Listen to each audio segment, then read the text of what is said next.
What do you think is the core of black culture right now? Twerking and gay shit. Do you believe the church has shifted from teaching the Bible to doing entertainment to get more people in the church? The church is also about twerking and gay shit. Give it up for Charlie Newhart! Come on!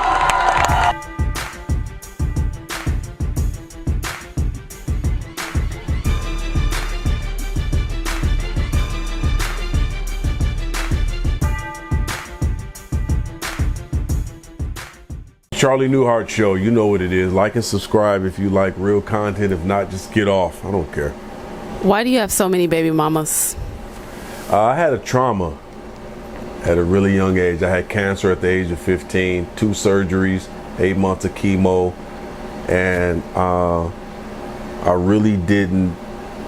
I mean, you know, therapy is taboo in the black community, so I didn't really have a lot of therapy. I didn't heal. So I grew up in a 2-parent home.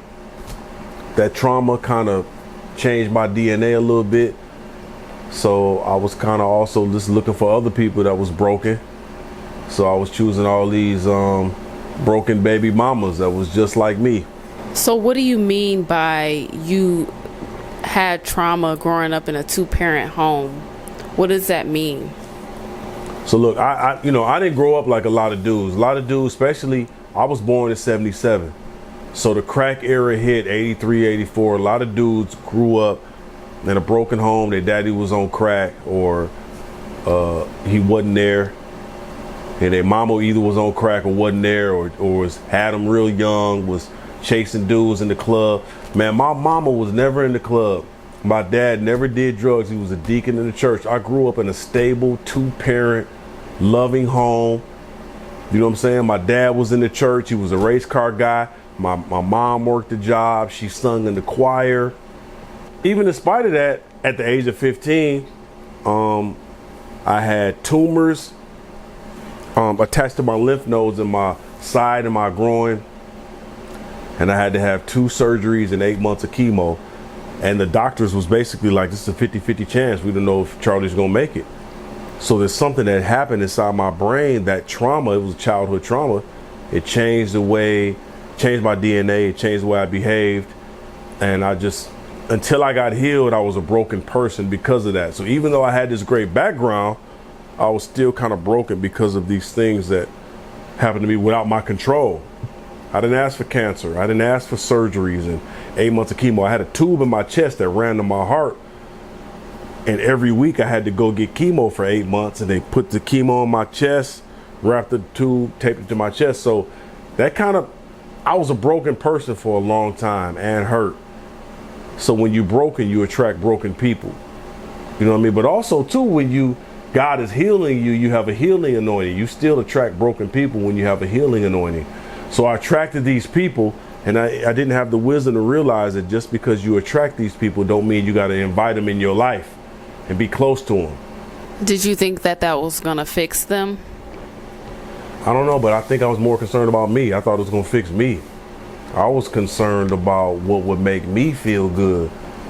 And in that time frame, I was looking at, I had some cousins that was like pimps and dope niggas, and they was just kind of doing their thing. And while I was going through chemo and surgery, I was hanging out with them, and I had a learned behavior that women, sex, hustling,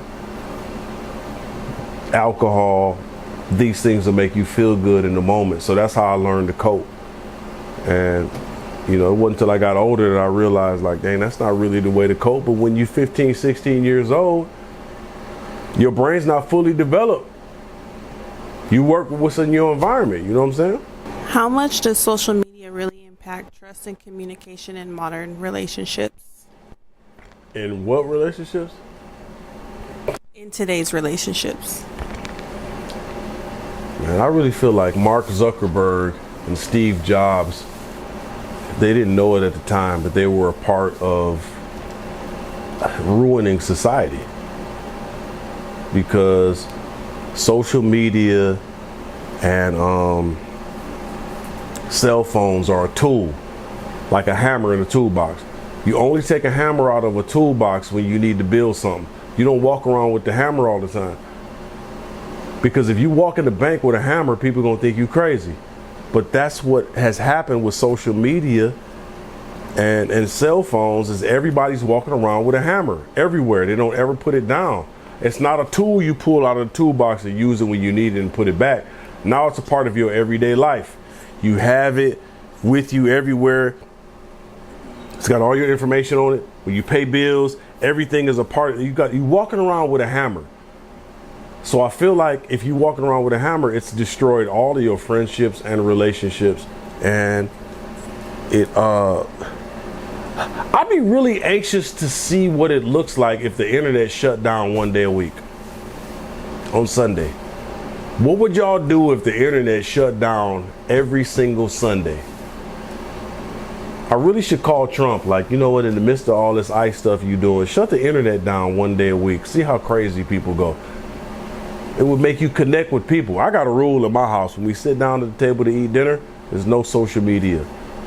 There's no cell phones. We're going to connect and we're going to talk as people. Social media has made niggas weird.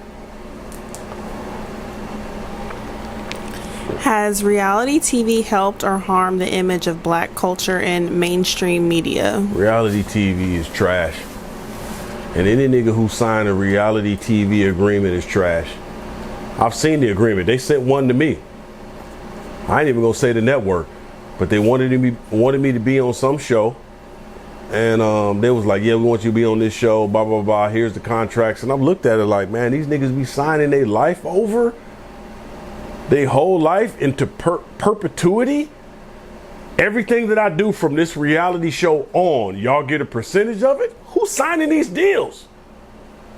Y'all niggas is weird. I said no. A matter of fact, this is what I did, because I was diplomatic about it.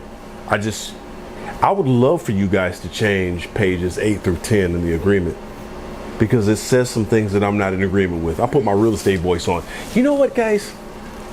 I would really love if you could change pages 8 through 10, because I'm not in agreement with that. I'm already doing TV shows, commercials, stand-up shows.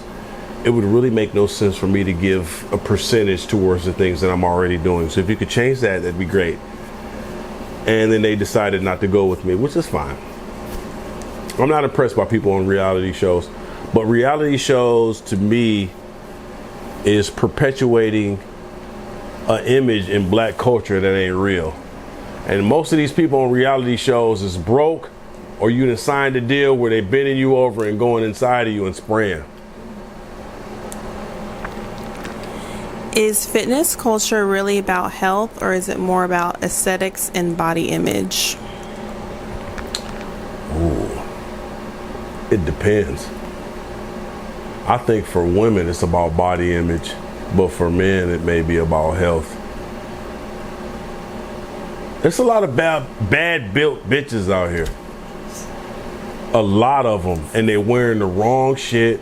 And we looking at them like, why do big back auntie got that leotard wrestling outfit on? We don't want to see that. She walking like she about to slam a nigga, and we looking at her. And the problem is the people around her is like, ooh, Tanisha, you look so good, but you a big back wrestler with a leotard wrestling outfit on. We don't want to see that. But somebody's telling her that she looks good. So I think for the females, it's one thing. For the males, it's really about. Here's the thing: if you a nigga that's 5'3", 140, you never gonna be a 6'4", 240-pound dude. You never gonna be that. But if you get in the gym, work on your 6-pack, hit the weight, really work on it. What it's going to build in you is a mindset more than a body set. Your body is gonna reflect what's going on in your mind. So no matter how tall you are, no matter how big you are, getting in the gym 5-6 days a week builds a mentality that attaches to a work ethic that's going to make you successful. That's how I feel. Speaking of getting in the gym and building your mindset, if somebody was just in a rut right now, can't get out the bed, frustrated about their financial situation, frustrated about a baby mama situation, what would be the first thing you would advise them to do to transform their life? You got one or two things, nigga. You could just kill yourself. You could do that. You could do the world a favor instead of walking around bitter. Just jump off the Golden Gate Bridge and kill yourself. You could do that. Or you could get in the gym, put in the work necessary to be successful, which most people won't do. Face yourself. A lot of people walking around with a flashlight, flashing it around other people, focusing on their issues. They don't want to take that flashlight and work on themselves. So if you're dealing with those issues, either be willing to put the flashlight on yourself to work on those dark corners in your life that it need to be successful, or just do the world a favor. Is entrepreneurship for everyone, or is social media making it glamorous, more glamorous than it really is? Oh, what happened to community? Like, what happened to being loved and revered in your community amongst your loved ones, as opposed to being famous amongst strangers? This whole followers likes complex has just changed the world to something where we chasing after the love of a stranger more than the reverence, love, compassion, and understanding of somebody that we know and love. I think it's changed society. That's why I feel like Mark Zuckerberg and Steve Jobs have ruined society. Because people have addictive personalities. They get this thing, they're addicted to it, and they're not being real with their community, but they will get online and share and cry and talk about all their business with these strangers. Do you really think, now I'm gonna go on a rant here, it's changed the way relationships function too? Because back in the day, a woman would compare herself to the people in the grocery store, at her church, in her neighborhood. Now she put a picture online and she gets 600 likes, and the majority of them is people in Europe, and you live in Kansas. You really think them dudes is gonna come from Europe to Kansas to really come mess with you like that? But in their mind, they're like, I'm getting liked, I'm getting respected, I'm getting loved. These niggas is in Japan. Like, they don't care nothing about you. Like, and half the accounts not even real. So what we compare ourselves to is a different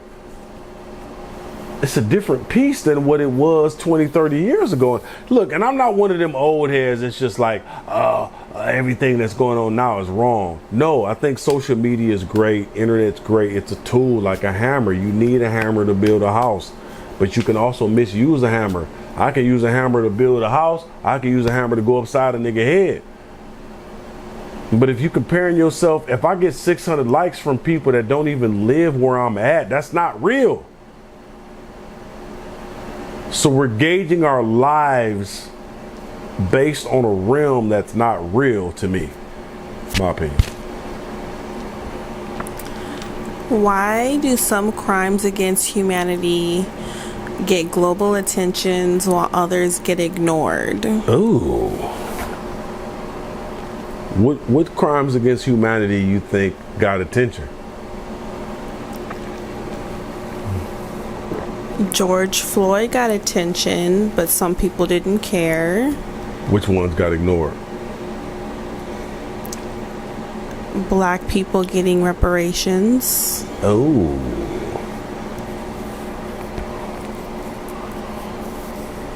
Here's my list of crimes against humanity. Slavery. America was built on the backs of slaves. Let's just be real. And not only that, so let's compare it to South Africa.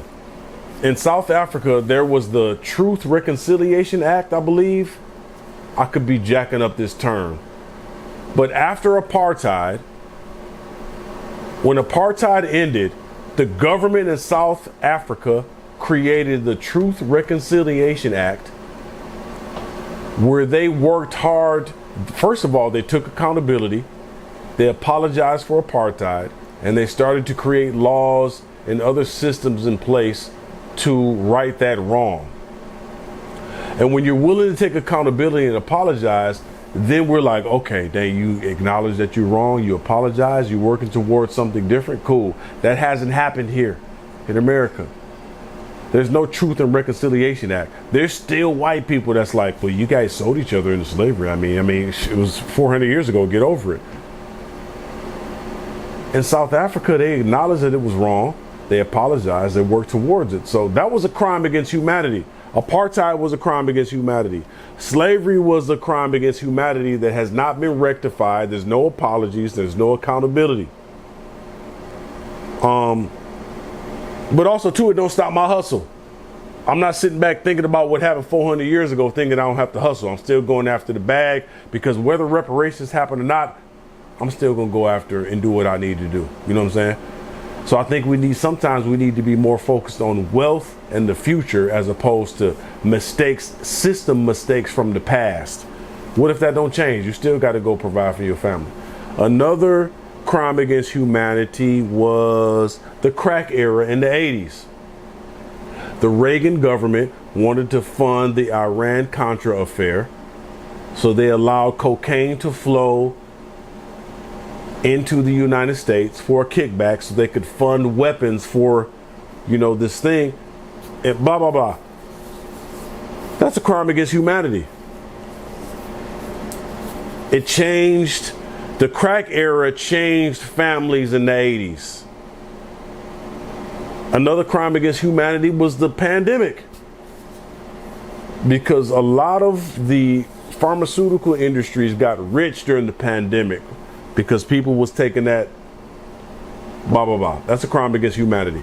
And the way you make it right is being accountable and then making programs to change what you did that you knew what was wrong.